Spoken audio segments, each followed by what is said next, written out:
and was a helicopter pilot in Iraq and Afghanistan, or just Iraq? Both. Jojo Sweat was a Marine veteran, correct, Jojo? And Was a helicopter. pardon? Um, and um, um, and is the political director of Common Defense. And Arliss Harum was a nurse in Vietnam. We have really an amazing range of experiences here, and is on the steering committee of the Veterans for Peace Save Our VA campaign. I think I'm going to start just in the interest, because we have so many people who have so many great things to say, and I want to leave time for questions. But this this webinar, from our point of view at VHPI, came out of longstanding interest in not only fighting VA privatization, but in the services provided not only to all veterans, but women veterans in particular. In Wounds of War, which is my book about VA, I spent a lot of time detailing the very special programs that VA had set up for what was at that time 7% of its patient population. It's now 10%, and of its patient population, which is women veterans, and also 30% of new patients. And it's hard to imagine that a private sector system would set up special clinics and have special coordinators for what is 7% of its patient population, but the VA has done that. And I just want to set this into context before we start with the speakers. But of course, we know that women are the fastest growing cohort in the active duty military. In 2021, they represented 17.5% of active duty service members. And they are now 10% of the veteran population. In 2042, they're expected to be 16% of veterans. And women veterans are particularly impacted by cuts in VA services and funding, attacks on the VA workforce, the creation of a hostile and chaotic work environment that is really a threat to patient safety, difficulty recruiting new staff. And we now know that VA is putting a cap on positions in every facility. And so this will impact mental health positions, women veteran coordinators, and women's veterans expertise, not to mention the ability to teach residents and medical students and psychologists and PTs and OTs and so forth about the needs of women veterans, because it will cut down on the number of staff who have time to supervise trainees, and this jeopardize the accreditation of training programs. And this is really significant for women, because they're not going to find, and you'll hear from the veterans here who are speaking, they're not going to find the kind of expertise they need outside of the VA. And I just want to explain why that is. Veterans represent 3% of the adult population of 248 million Americans, and thus 3% of the adult patient population in America, 3%. Women veterans represent 0.23% of those patients. So just think about it. Why would a busy psychologist or psychiatrist or primary care doctor spend the hours and hours and hours getting up to speed on the occupational risks and occupational health problems of women veterans when they represent 0.23% of their patient population? I haven't done the math. I'm not very good at math, but the average primary care provider has between 2,100 and 3,400 patients. So that just, it's minuscule.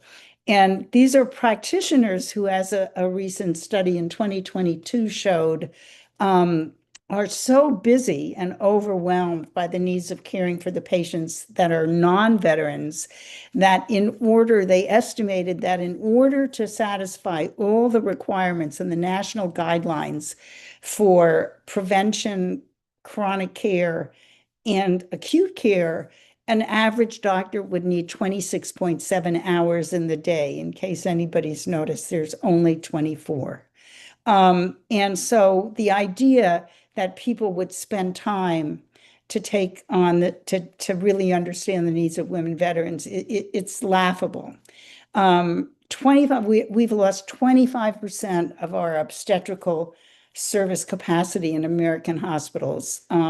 So the situation for women, not to mention the shortage of mental health care and primary care, is not good outside the VA. So that contextualizes the situation that women veterans face, and the women veterans here can much better talk to these issues than I can. And I want to give the stage first to Kayla Williams. Kayla, I thank you so much for being here, and we're very excited to hear what you have to say. Well, thank you so much for having me, And Suzanne. excuse me, Jasper, are you recording? Yes, this is streaming to YouTube right now. Okay, great. Sorry. No problem. Thanks so much for having me, Suzanne, Jasper. It's a real honor to be here with Kai and Jojo and Arliss, and I really appreciate the guests who have come on to learn a little bit more about this topic. So Suzanne asked me to talk a little bit about what I did when I ran the Center for Women Veterans at the Department of Veterans Affairs from 2016 to 2018. And I had a few different main responsibilities, among them advising the Secretary on the needs of women veterans. There are about 10 total congressionally mandated responsibilities for the office. And I'd say those fall into a couple big categories. One is externally facing and the other is internally facing. So externally, trying to raise awareness among women veterans themselves about what VA is able to do for them, what type of research has happened about women veterans and more. And then also raising awareness within VA about how best to serve the women veteran population and the impact of potential laws and policies and regulations on women veterans and so forth. So that was mainly what I spent my time focused on. Tried to encourage and advise on development of great programs like Woven. I see somebody on from that program. Fantastic opportunity for supporting women veterans, very innovative and evidence-based, which is great. And also finding innovative ways to help ensure that folks in VA, because as Suzanne mentioned, very small percent of the VA patient population for quite a few years. So there were providers who perhaps had not treated women since they were themselves residents and may have lost some of their expertise. So supporting VHA as they developed mini residencies and so forth to try to raise awareness of best practices. And one of the biggest challenges that we really faced was finding women veterans themselves and ensuring that they understood that VA was there to serve and support them. Some may have gone into VA years before, had a bad experience, and didn't want to go back, which I think could be very understandable if you experienced sexual harassment within a VA facility after experiencing sexual assault in the military. Can be a big barrier to coming back to VA for care. And a lot of folks just also didn't assume that VA would be there to support their needs. And trying to get out there and raise awareness of the fact that because of the great VA healthcare system that Suzanne has written about so extensively, despite the fact that it was not a system initially designed to serve women, because of targeted interventions at the system level, VA actually has higher rates of screening for breast cancer, for cervical cancer than any other system of care. That includes other public sector programs as well as private healthcare and private insurance and the military. So VA also has implemented things like really fantastic support for nursing moms and is able to get patients tied into the rest of the VA system if needed to support with things like employment or homelessness prevention or rehousing. and getting folks into the National Cemetery Administration so that their families don't have to worry about burial. So that comprehensive and integrated nature that VA can provide is so deeply, deeply important. And I was really proud to try to be a part of ensuring that the system was continually improving to better serve women and that women themselves knew that VA was there for them. I want to briefly also share a story of why I continue to be a VA patient and am so dedicated to keeping the system strong. At one point in the past couple years, when I was seeking mental health care, I decided to give a shot to the community sector while I was waiting for an appointment availability with a VA provider.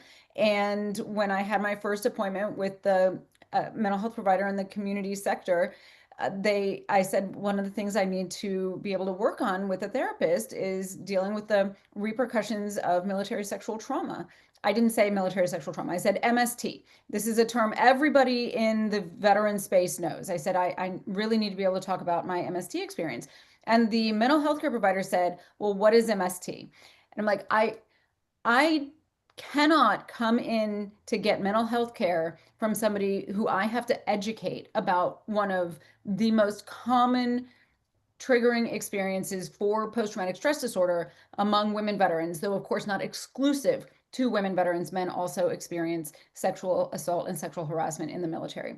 And that is one of the reasons I think it's so important to keep VA strong. No VA provider would have ever asked me that question. Every VA provider knows what MST is. I just want to ask you a question, Kayla, because we have some time left for you. What has happened to the Center for Women Veterans under Trump? As far as I know, it's still continuing. My successor has returned for a second appointment running the Center for Women Veterans. If we talk about changes that are happening at VA, though, one of the most concerning that I'm following very, very closely is that VA has issued a proposed rule to roll back an incredibly important change that took place under the Biden administration in the post Dobbs universe, in which VA decided to make a regulatory change to be able to provide abortion and abortion counseling, both of which had previously been completely barred. So under Biden, there was a regulatory decision to allow abortion and abortion counseling in cases of rape, incest, and life endangerment of the woman, and to protect the health of the woman. So these are life-saving measures. Abortion is healthcare. It is necessary healthcare. We know that women are dying around the country from being denied timely access to care. And unfortunately, the VA, under the current leadership, has put forward a proposed rule to roll almost all of that back, leaving only in place the ability to provide abortion care in case of life endangerment. However, really that is completely inadequate. We know that by forcing people to wait too long, we will see women die. We also know that when we have women who are at increased risk of serious mental health conditions, as well as cancers from toxic exposures, to have their doctors gagged from even talking to them about whether or not abortion would be the right decision to protect their health or preserve their life in a timely manner is really a significant harm and absolute government overreach in standing between doctors' ability to have honest conversations with their patients. Right. And you think that that would also add to just a general discouragement and chaos within VA? The whipsaw of changing policy is difficult for people in every agency at this point, yes. Yeah. Thank you so much, Kayla. And I know Kayla will answer questions when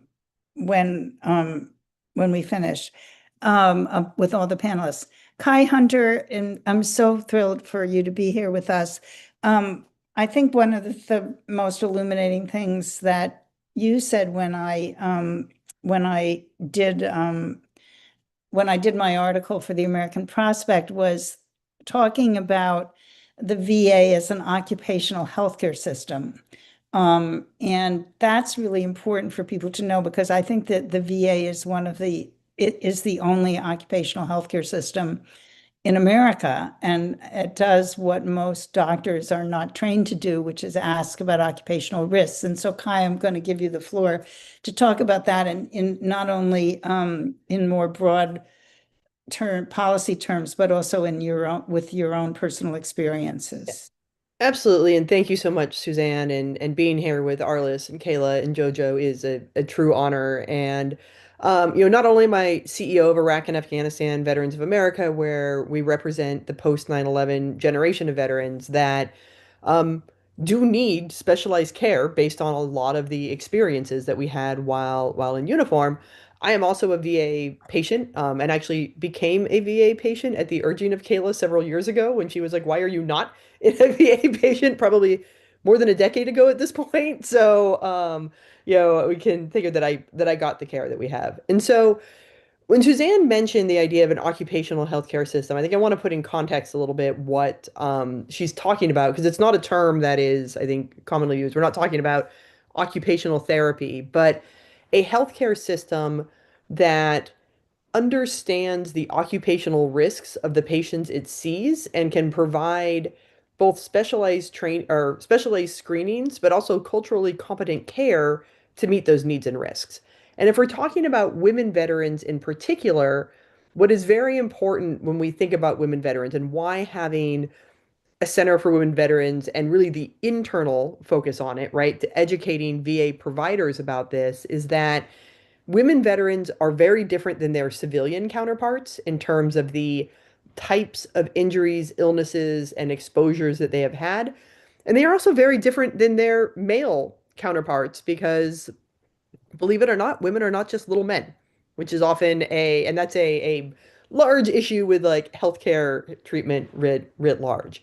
And so if we hold those two things together, right, that women veterans are different than civilian veterans, it makes it interesting, or it makes it difficult to go out into care. Kayla shared the story of going to a community provider for mental health care. I remember early on going to a community provider, and this was right as I was transitioning out of the Marine Corps and had sort of anecdotally been hearing of a lot of my peers, um, getting breast cancer.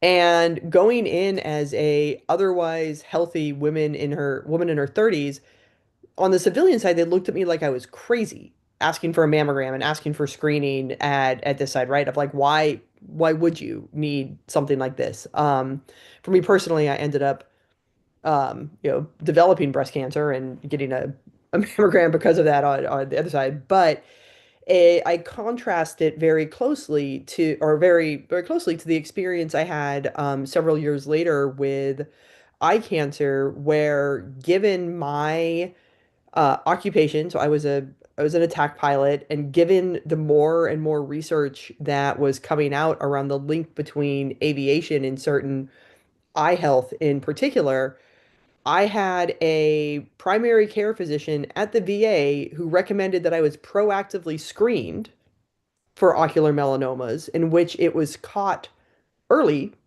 enough, right? And I had actually been at a civilian ophthalmologist who took photos of my eyes just a few months earlier, just for my normal, like my eyes are changing process, and really said nothing about it. Whereas in the VA system, proactively, based on the occupations that I had and the knowledge that exists, preventative screening care is recommended.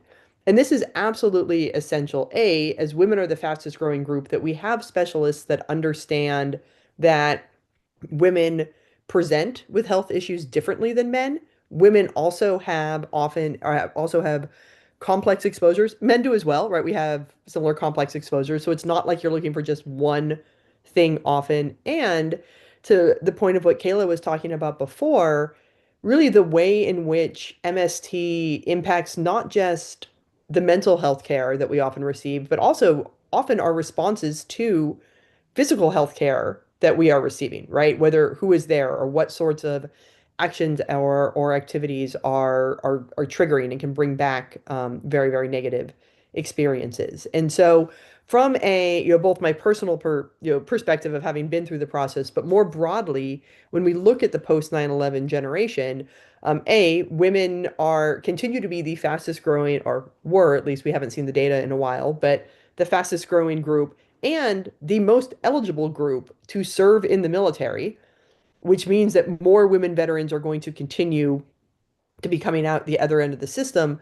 We need to continue to advocate for a system that has that cultural competency to recognize both that age-matched women veterans are going to have very different health concerns than their age-matched civilian peers based on the experiences they've had, but also enough of the uniqueness that we're going to present in different ways than our male counterparts. And this is actually from an IAVA perspective, the work that we are doing to continue to support the VA, right, and fight against privatization is also to continue to fight for continued investment into research on women's health care, whether that is current proposed bills on menopause and research into menopause and how that changes women's experiences with healthcare, particularly given the types of exposures we've had. Also work looking at the PACT Act that was passed, which got actually a lot more people into the VA system, but also recognizes exposures. There's a lot of work that needs to be done on impact on reproductive health care and the potential impacts on unborn children that we see. And then finally continuing to beat the drum that women veterans are veterans and deserve the same space and dignity and care. So I'm again honored to be here with my co-panelists and also really excited for the questions that we will be getting. And one thing I'd like to ask you, Kai, is how is IAVA fighting the against privatization? Yeah. So we're continuing to fight for, I'd say along three areas when we look at our policy priorities. One is a continued push and call for transparency is what's happening in the VA. I know it's been one of the issues and concerns is not just the talk of privatizations that's happening, but the real opaqueness under which a lot of decisions are being made, hiring and firing, workforce generation, right? So number one is a maintain transparency. So we actually know what's happening in the system. So we know the pressure points to push for.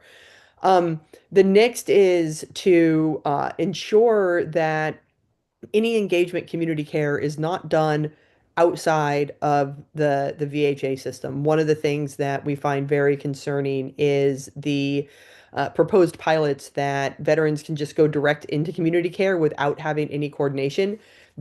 One of the biggest benefits of the VA as a system, and one of the things that makes it really one of the most effective public health systems, is that coordination of care, right? The fact that my primary care and my orthopedic and my oncologist, right, they all understand me as a whole person. We don't get that from the community care side. So really fighting to keep the patient aligned care team as the centerpiece that we have here. And then finally we view a lot of our role, if we think about advocating for this generation of veterans, is also advocating for the physicians who work there and ensuring that they have the working conditions and that VA is a place that can continue to attract some of the best talent in this country. Because if we think about a lot of, or a not insignificant number of people who work at the VA, both clinically and non-clinically, are veterans themselves. That's often a reason that people get into this work. But two, we need a system that is attracting the best and brightest so that we ensure that veterans get the best care. Thank you so much. So Thank Joanna Sweat or Jojo Sweat, thank you so much for coming. And I'd love for you to talk both about your personal experiences and also what Common Defense is doing to fight the VA privatization that's threatening healthcare for all veterans and women veterans. Thank you so much. Thanks. And thank you for having me. Like Suzanne said, I'm Jojo Sweat. I'm a Marine Corps veteran. I entered the service in 1997. I deployed to Iraq in 2003, and I got out of the service in 2007. Currently, I serve as the National Organizing Director at Common Defense, and I'm also a proud VA healthcare user. I'm going to speak to you today both as an advocate and as someone whose life has been directly shaped by the system of the VA healthcare. So right now, veterans across this country are facing one of the most dangerous moments for VA healthcare that we've seen in generations. Over the past several months, under President Trump's VA Secretary Doug Collins, we've seen important VA research curtailed, critical patient service contracts that were canceled, and a plan to eliminate 30,000 VA staff nationwide. Another important reference is that veterans make up 30% of the federal workforce. So it's safe to assume that about a third of the VA employees are veterans themselves, as many had stated before. Also, during the government shutdown chaos, veteran benefits and services were once again also being treated like bargaining chips, and we lost actually allocated funding that was already signed through the PACT Act to reopen the government. And then we're being told again and again not to worry about these issues, that even if the VA is hollowed out, veterans can just go to the private sector, the Veterans Community Care Program, which now sends over $30 billion a year to private providers. And so this is not a choice. Private sector care is not a choice if there is not capacity.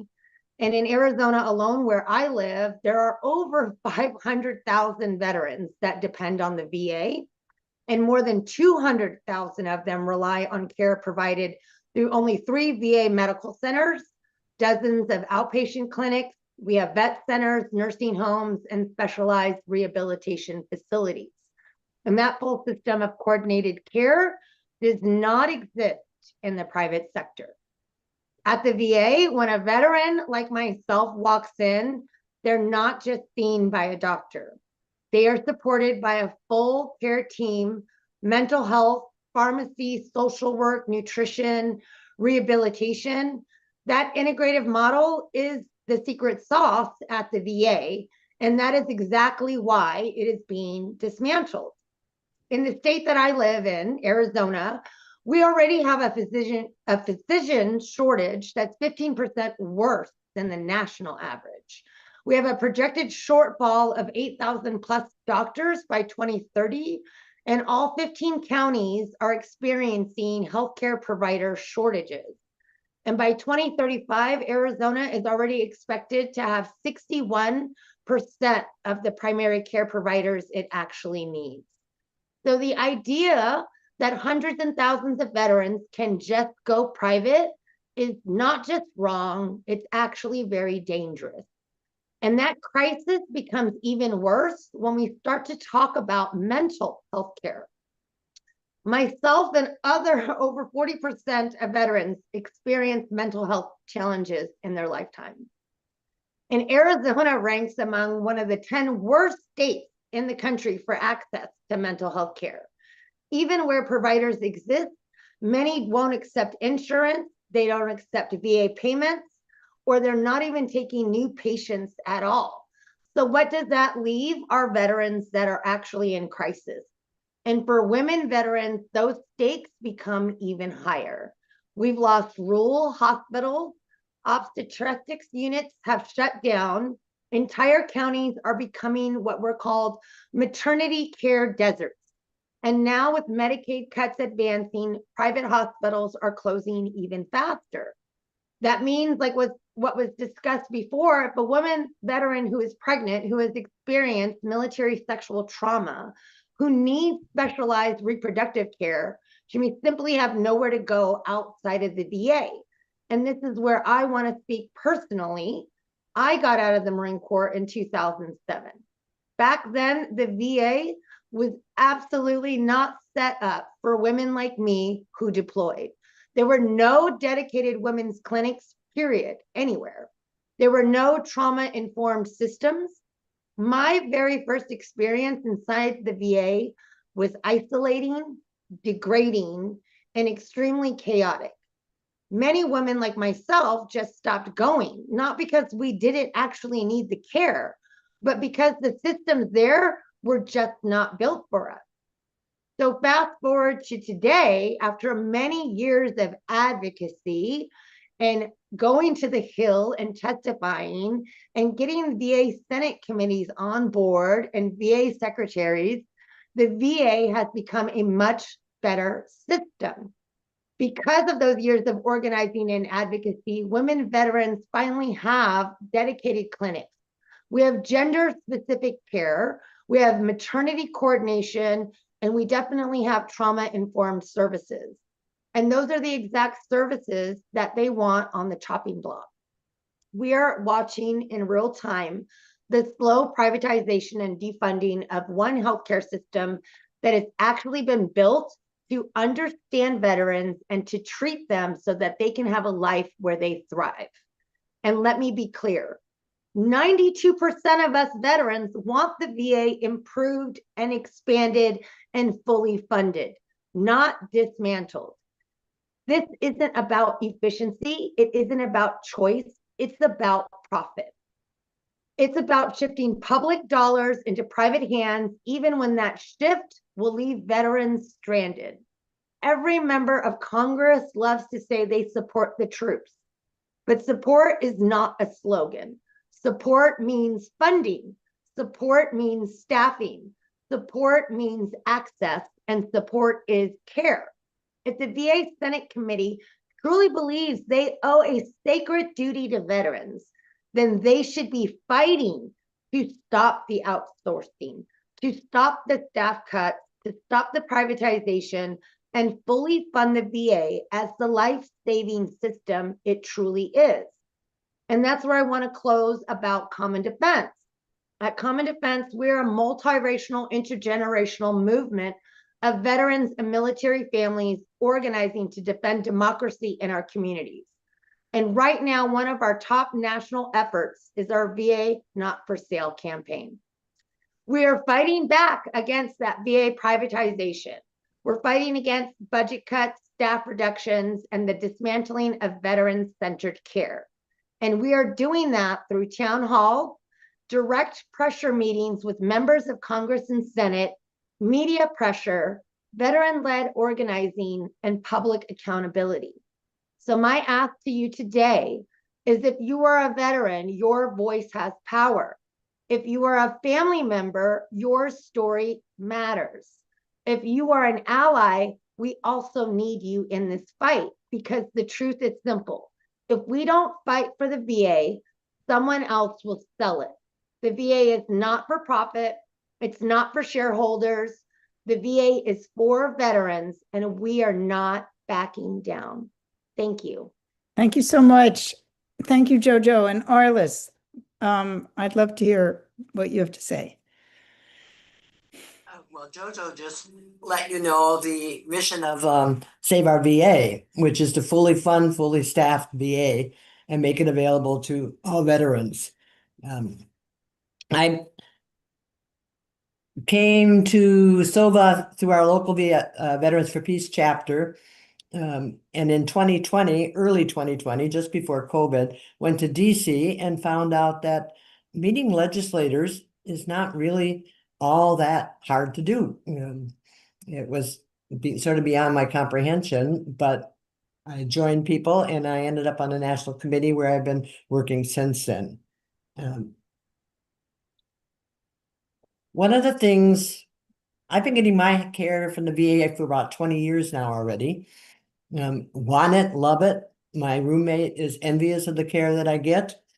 But I never knew before I was a part of SOVA what all the VA does and how important it is not only to veterans, but to the whole American healthcare system and to all Americans, through its research and staff, health staff training programs and much else. So one of our efforts is to try to let veterans and the general public and members of Congress and their staff know about the VA, know about what it does and the issues that are affecting it. So that's a part of the work that we do. We have leaflets. We ask our supporters to leaflet at their local VA to talk to people. The rallies that have been happening lately because of the Trump administration. wherever we can think of doing it. We're available to talk at meetings, to groups through Zoom, some of us in person, but we're not very big, so it's mostly through Zoom.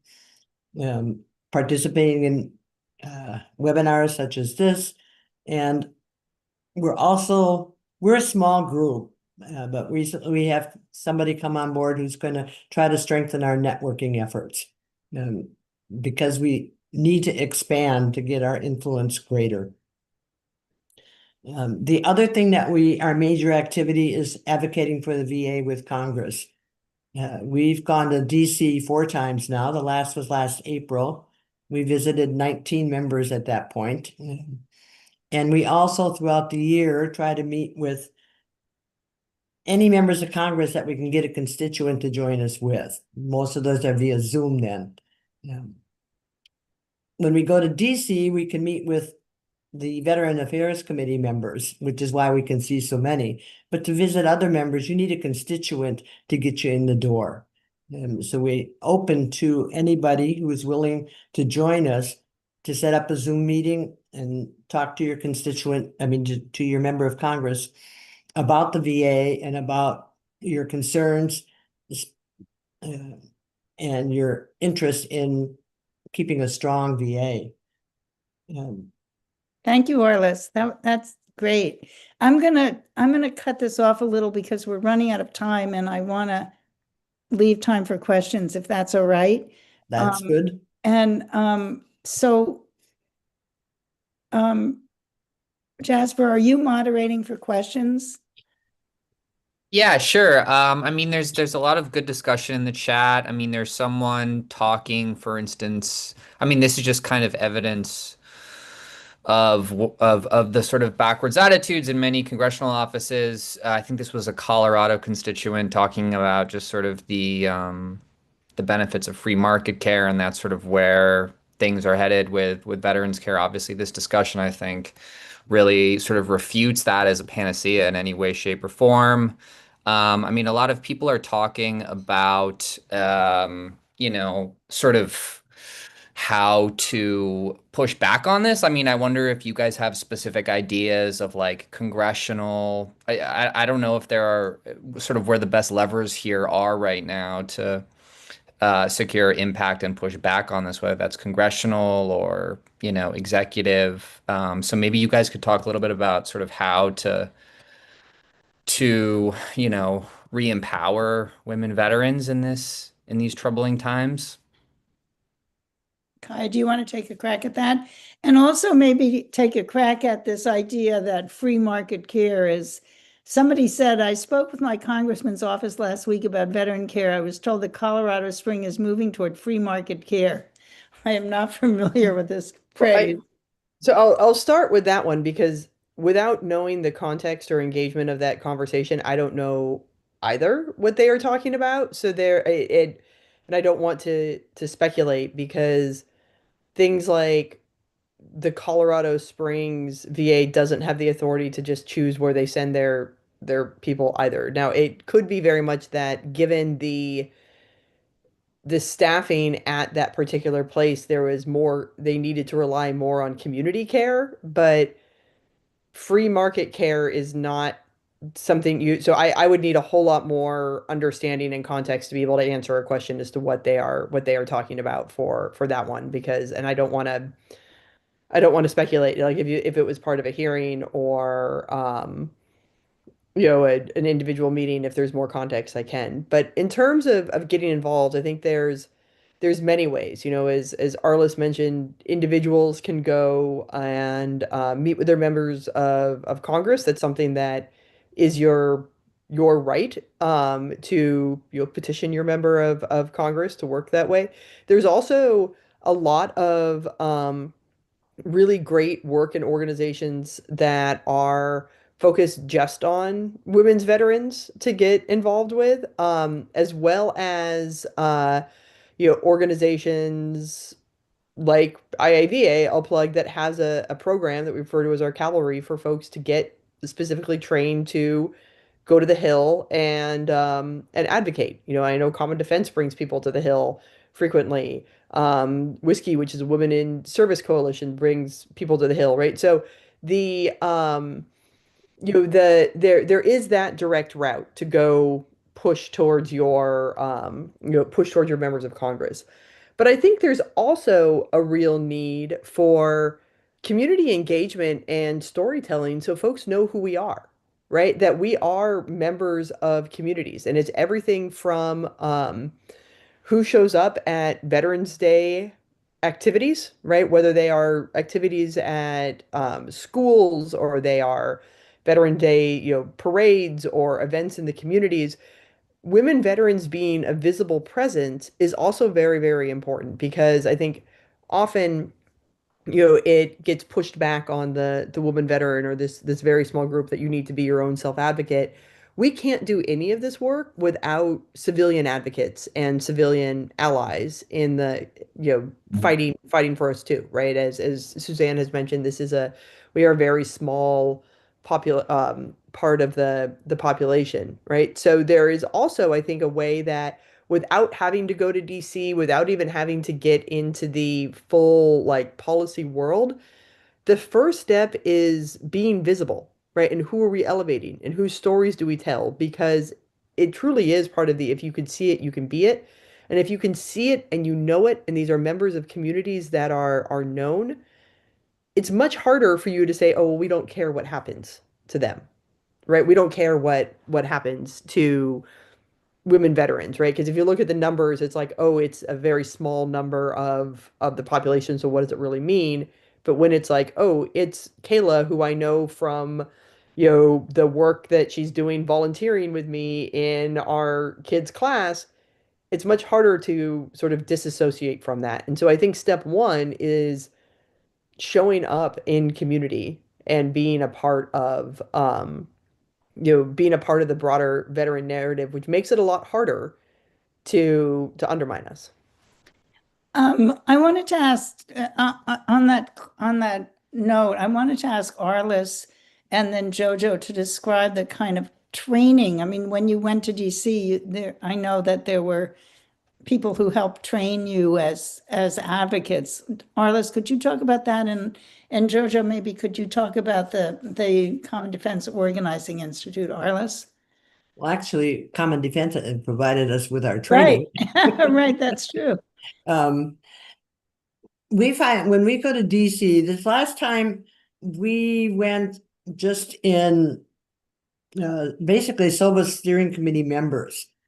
Because when we meet the staffers, one of our primary goals is also to try to set up a relationship with that staffer, so that we can regularly contact them and regularly feed them information. You have an issue that goes with it, but a primary goal when we get there is to try to set up an ongoing relationship with that staff. In Minneapolis here, we've done that with all the local members of Congress as well. Minneapolis, the local ones around here are all Democrats, which makes life easier and is a problem. We need to get out into more Republican areas as well. But getting to know their staff, because you can, keep feeding the information and letting them know. And Jojo, do you want to talk about the Common Defense Organizing Institute efforts? Yeah, Common Defense was basically established as initially kind of a training institute that trains veterans to tap into their trusted messenger and go out and advocate for themselves and for others by building people power. And so we're building through organizing. We have, a short game, and then there's always a long game. And the long game is a lot what Arliss was talking about, and making really deep relationships so that you can continue to go back. And when you start a campaign, add pressure, right? And then continue to kind of hit marks. But the Veterans Organizing Institute, veterans can tap in at Common Defense, become members, and have access to training. And that training is quite robust. It teaches you the very basics, the foundations of organizing, but then taking your advocacy to the different levels and how to engage. And there are lots of different ways that you can do that through some of the activities that we do, like town halls or press conferences. Recently, because of our relationships with certain members of the VA Senate Committee, more on the Democratic House, when we attended, we're able to then have opportunity to speak with them and get them on the record and have a press conference on the Hill after going around and talking to all the representatives that participate on that Senate committee and getting them on the record at the time to say that they had no plans to cut the VA, right? And so they basically lied to our face in May several times over, and we captured this on video. And then we're able to then take that to their members that exist in those states and leverage some more pressure points directly on those representatives while they're in their state, and really bring it down to the local level and talk about what's happening at their own VA hospitals or their veteran populace. So it's really important to organize and not just, yell about a problem, but come with solutions and talk about different tactics that allow you to get to those solutions. I have a question for Kayla. One of the things I noticed when I was studying veterans healthcare I still am, but when I was talking a lot to veterans was, and particularly Vietnam veterans, was that there was a huge delay for many of them after leaving the service and getting care, like sometimes decades. I attended PTSD peer group support groups where veterans in their 60s and 70s had literally just come to get treatment 3 months ago or 3 years ago or whatever. So given that that's a lot of people in the military with military socialization sort of tough it up and embrace the suck and so forth and don't get care for, not right away. This would mean that for, the Iraq, Afghanistan, or current cohorts, we need the VA to be robust in 30 years, not just tomorrow. And I'd love to hear you talk a bit about that, Kayla, from your own experience and the need for, the VA in the future. Because they're not thinking about this lag time that often occurs with veterans getting care. Well, we always need a robust VA. Right. We do now, and we will in 30 years. I do want to say, I think that a tremendous amount of work has gone into trying to reduce that lag time, both in terms of improving the out-processing experience that folks have with mandatory TAP classes. That was certainly not in place, from my understanding, during the Vietnam era, and that is the case now. Though not everybody does go through it. It is supposed to be mandatory for everybody to go through TAP. For folks who have sustained injuries, there's an integrated disability evaluation system, and there are programs designed to smooth the transfer from one health system to another. There have been huge increases in the amount of outreach that goes on to try to make sure that folks know that VA is there for them. And we have seen really dramatic increases in the number of folks who go to VA. There have also been incredibly important changes to eligibility, where folks who have served in Iraq and Afghanistan, for example, have guaranteed access to care.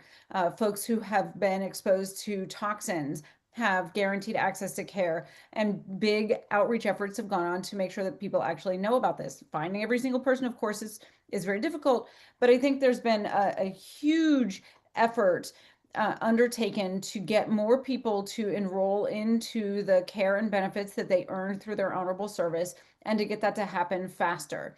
And I think some of that has happened because we've seen some of the pushback from folks claiming falsely that veterans are taking advantage or maybe shouldn't be getting the benefits that they're entitled to.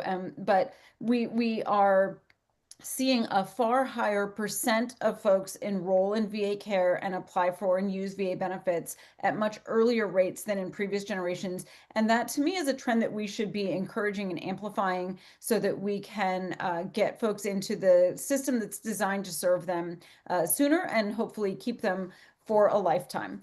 It is a challenge to think about how VA can effectively transform to serve a shrinking population.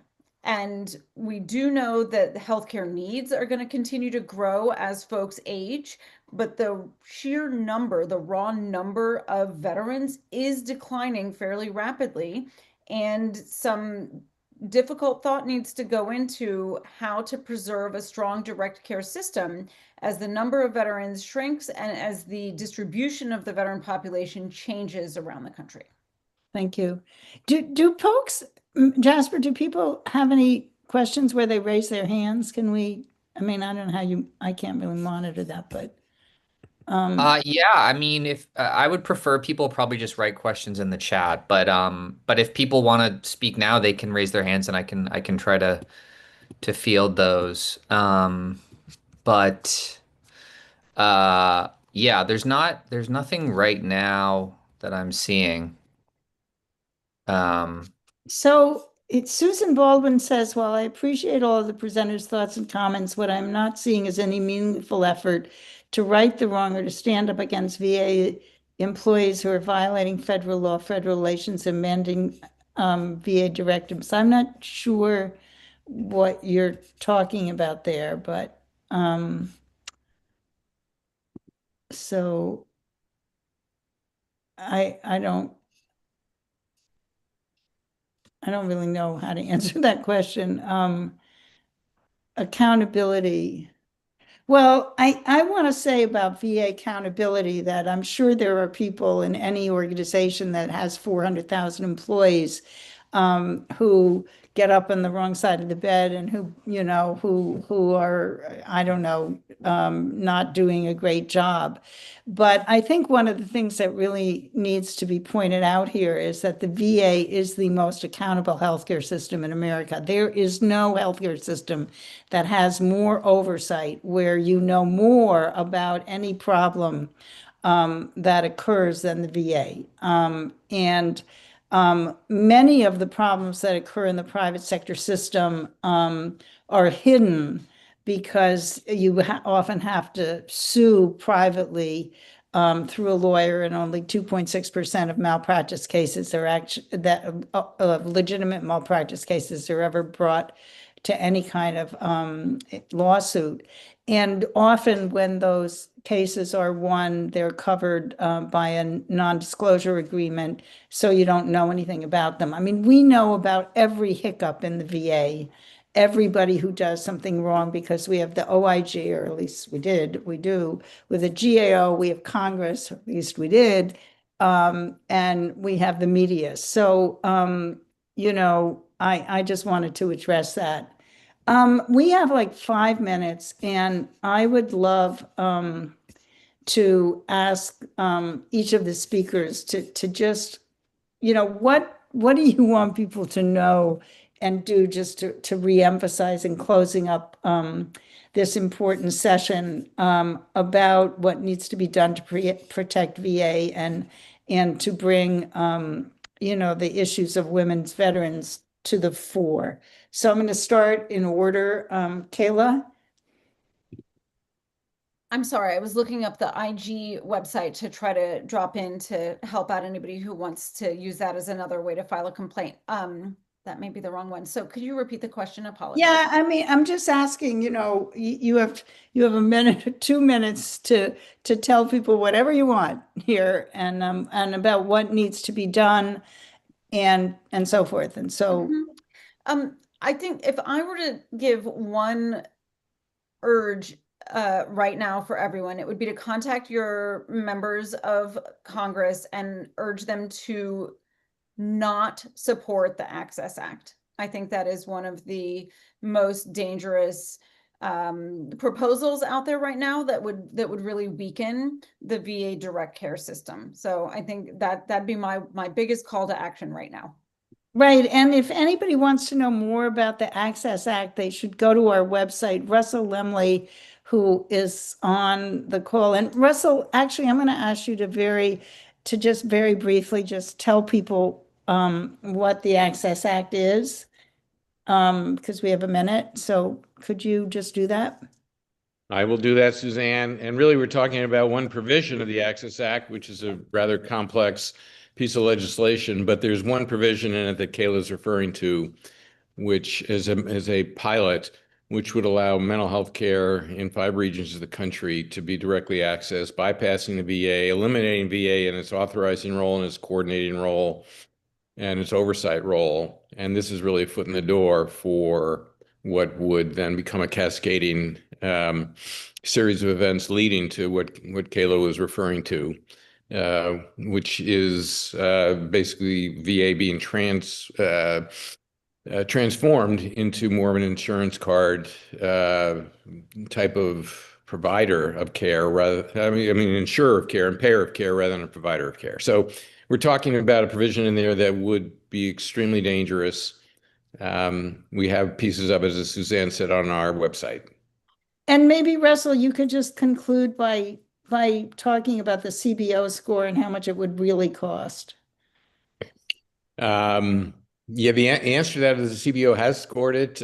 You can find that on their website, but they've scored it in a way that accounts for just a fraction of what the utilization will be. It's been thoroughly vetted and studied before, in the tens, if not hundreds of $billions a year, and the CBO came in at something like 7.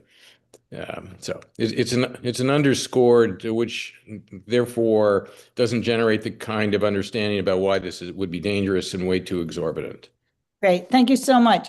So, Kai, the floor is yours. So, in addition to the Access Act that Kayla mentioned, opposing it, again, I will say one of the most important things you can do is get to know people in your community and let them know that women veterans are there, so they understand the why behind it. Thank you. Jojo. Yeah, if you're a woman veteran, tell your story. If you served, you are a veteran. I can't tell you how many women I meet on my travels across the nation that come up to me and say, "Hey, I served in the Army, but I'm not a veteran." And I'm like, well, wait a minute, let's go back. What does that mean? And I get a lot of women who think that they're not a veteran because they didn't deploy in a conflict, they didn't go to another country, they didn't leave the state that they enlisted in. And that's just not true. If you joined the United States military at any time in your life and served anytime, you are a United States veteran, and you should say that. It's also important when you're talking about the lifetime of VA healthcare. I am also a daughter of a Vietnam veteran.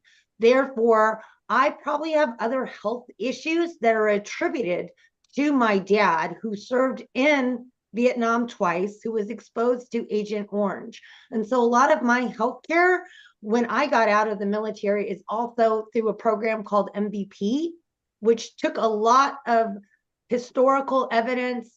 They did what's called, I forget the term, but it's tied to my DNA and my dad's, and does a lot of research at the VA level. I would not get that kind of attention or care from a civilian doctor. In fact, a civilian doctor didn't understand the medication that I need to be on for the rest of my life to stay alive, and wanted to take me off of it. And so that's why it's really important for women to identify and say that they're veterans, tell your story, talk about your life history in general, even as it relates to your family history of serving. Thank you, Jojo. And I think what Jojo is referring to is the Million Veteran Program, which has, assembled the largest genomic database in the entire world. To look at how genes affect health. I'm so glad you mentioned that, Jojo. Finally, Arliss. I put the link to the SOVA website in the chat, or you can just Google VFP SOVA SOVA VFP SOVA. We send out an update, a short letter, about 1.5 pages, every 3 weeks. We've sent 2, 3, 4 letters on the Access Act already. It's easy for you to just click on it and it'll go to your members of Congress.